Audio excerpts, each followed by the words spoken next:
በስመ አብ ወወልድ ወመንፈስ ቅዱስ አሐዱ አምላክ አሜን።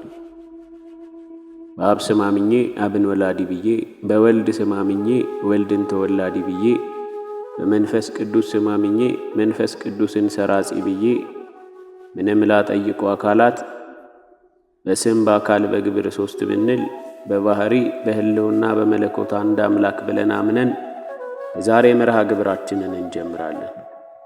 ቀራንዮ ሚዲያ ኑ በብርሃኑ ተመላለሱ። በዚህ መርሃ ግብራችን የቅዱሳን የሰማዕታትና የተለያዩ ኦርቶዶክሳዊ ይዘት ያላቸውን መዛግብት የምንዳሰስበትና የቤተ ክርስቲያንን ታሪክ የምናቀርብበት መርሃ ግብራችን ነው።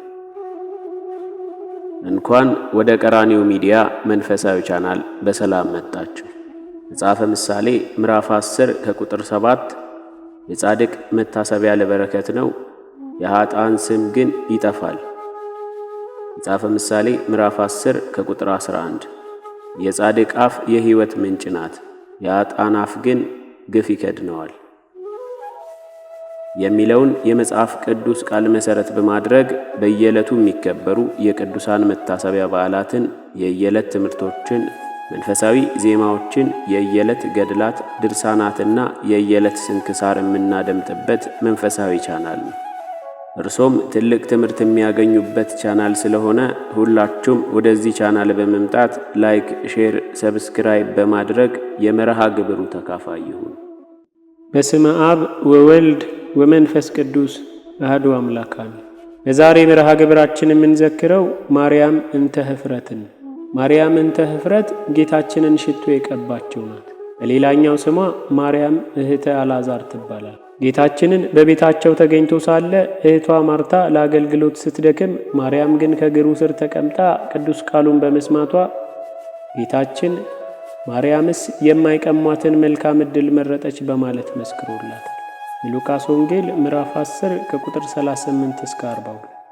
ቀድሞ በዝሙት የኖረችበትን አስከፊ ሕይወት በመተው በቆራጥ ሕሊና ፍጹም ንስሐ ገብታ ገንዘቧን ሁሉ አውጥታ እጅግ ውድ የሆነውን ሽቱ ገዝታ ጌታችንን ስትቀባው ጌታችንን በፍጹም ንስሐዋ ተደስቶ እውነት እላችኋለሁ ይህ ወንጌል በዓለም ሁሉ በማናቸውም ስፍራ በሚሰበክበት እርሷ ያደረገችው ደግሞ ለእርሷ መታሰቢያ እንዲሆን ይነገራል በማለት አስደናቂ ትእዛዙን የሰጠላት ቅድስት ናት። የማቴዎስ ወንጌል ምዕራፍ 26 ከቁጥር 6። ጌታ ኢየሱስም በቢታንያ በለምጻሙ በስምዖን ቤት በነበረ ጊዜ በማዕድ ተቀምጦ ሳለ አንዲት ሴት ዋጋው እጅግ የከበረ ጥሩ ናርዶስ ሽቶ የመላበት የአልባስጥሮስ ብልቃጥ ይዛ መጣች። ብልቃጡንም ሰብራ በራሱ ላይ አፈሰሰች።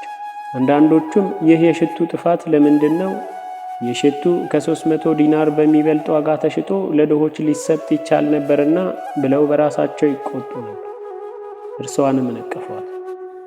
ኢየሱስ ግን እንዲህ አለ፣ ተዋት፣ ስለምን ታደክሟታላችሁ? መልካም ሥራ ሰርታልኛለች። ድሆች ሁልጊዜ ከእናንተ ጋር ይኖራሉና በማናቸውም በወደዳችሁት ጊዜ መልካም ልታደርጉላቸው ትችላላችሁ። እኔ ግን ሁልጊዜ ከእናንተ ጋር አልኖርም። የተቻላትን አደረገች።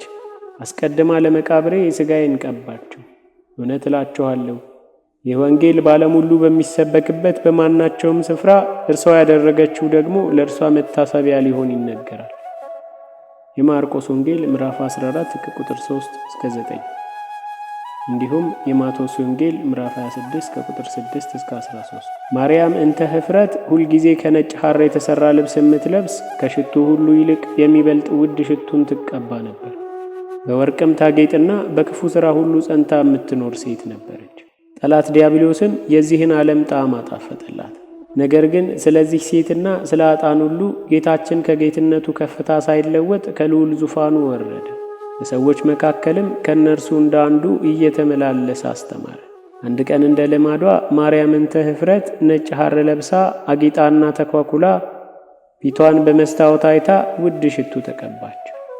ጉንጮቿ ቀያዮች፣ ዓይኖቿ የተዋቡ ሆነው ደምግባቷ በጣም አማራት። በዚህ እየተመለከተች 1 ሰዓት ያህል ቆየች።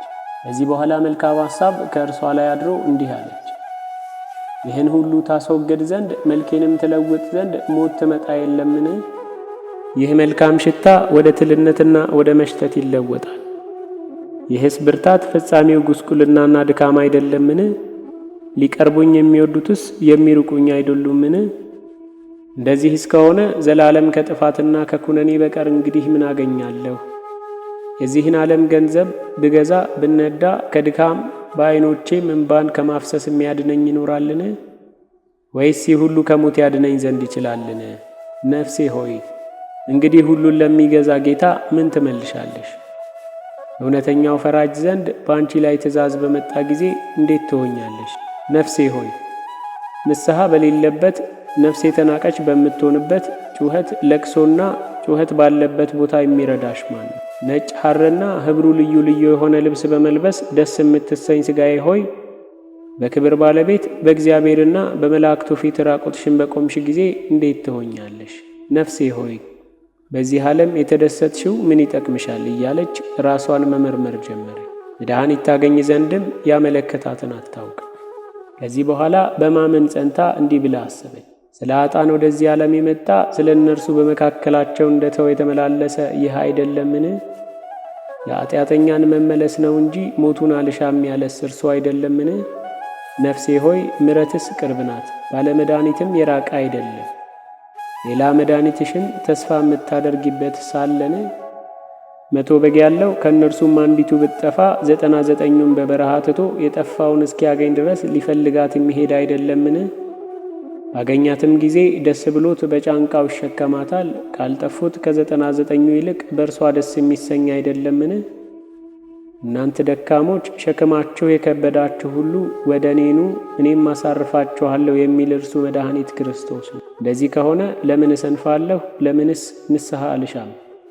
እነሆ ከዛሬ ጀምሮ ወደ እርሱ ሄጄ ራሴን በፊቱ ክዳለሁ ብላ ካሰበች በኋላ ተጽናናችና በፍጥነት ተነስታ ገንዘቧን የገዛችውን ወርቋንና ብሯን ሁሉ ሰበሰበች። ምን አደርጋለሁ? ይህን ገንዘብ ወስጄ ብሰጠው አይቀበልም፣ እርሱ ፈጣሪ ጌታና የዓለም መድኃኒት ነውና ብላ አሰበች። ከዚህ በኋላ ሽቱ ወደሚሸጥ ሰው ፍለጋ ሄደች። ያን ሰው ከጥንት ጀምሮ ታውቀው ነበርና ከእርሱ ዘንድ ዋጋው እጅግ ውድ የሆነ ሽቱን ገዛችና በደስታ ስትሄድ እነሆ ሰይጣን በወርቅ ያጌጠች ሴት መስሎ ወደ እርሷ መጣ። የዚህን ዓለም ምኞት እያጣፈጠ ይነግራት ጀመር። መብላትን፣ መጠጣትን፣ ያማረ ልብስ መልበስን፣ ሽቱ መቀባትን ይህን ሁሉ ያሳስባት ጀመር። ጌታችንም በይቅርታው ብዛት የጠላት ዲያብሎስን ክፋት ገለጠላትና ለበደልና ለኃጢአት ሥራ የተዘጋጀው አድርገኸኛልና ኀፍረትና ጉስቁልናም በእኔ ላይ አምጥተሃልና አንተ ሰይጣን ከእኔ ወግድ ብላ በቁርጥ ነገር መለሰችለት። ጠላት ዲያብሎስም የሃይማኖቷን ጽናት ባየ ጊዜ ከእርሷ ሸሽቶ ፈሪሳዊ ወደሚሆን ስምዖን ወደሚባል ሰው ዘንድ ሄዶ ልቦናውን ያውከው ጀመር። እርሱም ጌታን በቤቱ ማዕድ ይመግብ ዘንድ ጋብዞት ነበርና በልቦናው ያደረው ክፉ ሰይጣንም እንዲህ ብሎ እንዲናገር አደረገው። ይህስ ነቢይ ቢሆን ይህች የምትዳስሰው ሴት ማን እንደሆነች እንዴትስ እንደነበረች ኃጢአተኛ እንደነበረች አያውቅም ነበር ብሎ እንዲያስብ አደረገው። ማርያምን ተፍረትም ደጆች ተከፍተው አገኘች። ያለማፈር ገብታ በፍጹም እምነት ከእግዚአብሔር ወልድ ዘንድ ቀረበችና በስተኋላው ቆማ ልመናን አቀረበች። እያለቀሰችም በእንባዋ ታርሰው ጀመረች። በራስ ፀጉሯም ታብሰው እግሩንም ትስመውና ሽቱ ትቀባው ነበር። በለቅሶና በእንባ ሆና እንዲህም እያለች ልመናን አቀረበች። ነፍስንና ሥጋን የምታድን የእግዚአብሔር አካላዊ ቃል ሆይ፣ የሕይወት ምንጭ ሆይ፣ ሕይወቷን ወደ አሳመርክላት ወደ አገልጋይህ ተመልከት። እኔ ግን አንተን በድያለሁ፣ እንደ እንስሳ ሆንኩ፣ እንደ እነርሱም የተቆጠርኩ ሆንኩ። ኃጢአተኛና በደለኛም መሆን አቤቱ ይቅር በለኝ፣ ማረኝ። ከኃጢአት ቀንበር በታች ሆኜ ለሰይጣን ተገዝቻለሁና ጌታዬ ሆይ ባሪያህን ተቀበለኝ እያለች በፍጹም በተሰበረ ልብ ሆና ልመናን አቀረበች። ዳግመኛም ነፍሴ ሆይ መድኃኒትሽን እንዴት አትሺም?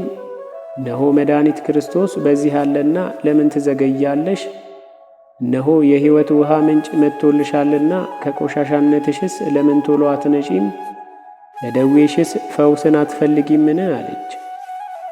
ዳግመኛም ከንቱ ነገርን ስትመለከቱ የኖራችሁ ዓይኖቼ ሆይ ጌታን ታዩ ዘንድ ተሰጣችሁ። ርኩስን የምትዳስሱ እጆቼ ሆይ የሰማያዊ ጌታን እግር ትዳስሱ ዘንድ ሰጣችሁ። ኃጢአተኛ ነፍሴ ሆይ እነሆ ፈጽሞ ከፍ ያለ ባለሟልነትን አገኘሽ። ስላደረገልኝ ምን እከፍለዋለሁ እያለች ታላቅ ለቅሶን አለቀሰች። የጌታንም እግር ይዛ በእንባዋ እያራሰች በፀጉሯ ታብስ ጀመር። አስቀድማ በልቧ እንዲህ ብላ አስባለችና በጌታ ፊት ባለሟልነትን እስካገኘው ወደ እርሱ ዘንድ እንድቀርብ ያደርገኛል፣ በሥራዬም ክፋት ካባረረኝ ግን ዳግመኛም አልድንም ብላ አስባ ነበር። ከጌታም ባለሟልነትን ባገኘች ጊዜ ጨክና በራሱ ላይ ሽቶውን ጨመረች። ከዚህ ሁሉ ጋርም ለቅሶንና ልመናን አላቋረጠች። የእግዚአብሔር ስጦታ በእርሷ ላይ እንደበዛ ባየ ጊዜ ጠላት ዲያብሎስ በእርሷ ላይ ታላቅ መቅናትን ቀናባት። ተቆጥቶም ወደ ስምዖን ተመልሶ ልቡን አወቀው።